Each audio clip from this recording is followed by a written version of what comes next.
Sa number 2, nagdangat sa siyam tanan ka mga banwa kag syudad ang apektado sang baha sa Negros Occidental subong adlaw. As of 11 a.m. 230 ka mga pamilya o kung 738 ka individual ang gin-evacuate. Ilakip na ang Bacolod. 28 ka LGU ang nagsuspend sang klase. Sa report ng Provincial Disaster Risk Reduction Management Office, may 181 ka mga persona ang gindala sa mga evacuation center sa Hinubaan, 110 ka persona sa Kawayan, 20 sa Binalbagan, 427 sa Isabela bangod sang pagbaha. Ginreport man ang pagbaha sa Kabangkalan City, Himamaylan City, Ilog, Moises Padilla kag Hinigaran. Suno kay Irene Bel Plutenia ang pamuno sang PDRRMO, light to moderate rains dala sang habagat tukon southwest monsoon ang nagtupa sa probinsya. Tayo yun kung continuous ang pag-ulan humalin sang kagabi, rason nga nagtuga sang pagbaha sa pila ka mga lugar sa sur sang probinsya.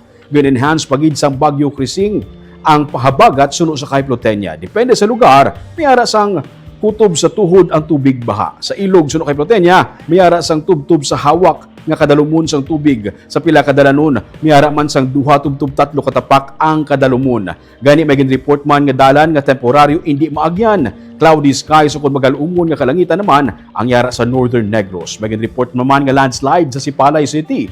Ginababot suno sa kay Plutenia ang kasubong nga pag-ulan buwas nga adlaw. Yara sa orange rainfall warning ang Negros Occidental kung ginapabot ang mabaskog nga ulan, pagbaha kasubong man landslide. Ang mga LGU sa Hinubaan, Binalbagan, Calatrava, Talisay kag Don Salvador Benedicto nagsuspend sang klase tubtub Biyernes nga adlaw. May ara katamis sang sang rain actually nga gina-expect given nga ang gapalapit balamis ang tropical depression, so gina-enhance yaman ang aton nga southwest monsoon.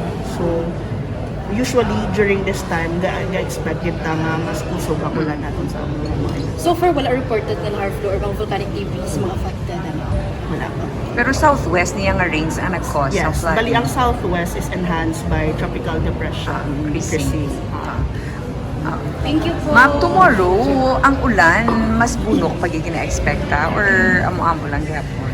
More or less amo-amo ni Guramis, pero kay ang amon di ka ginalantaw kung mag-red si Antique, so Oo. possible nga tudong man ang ulan sa ato.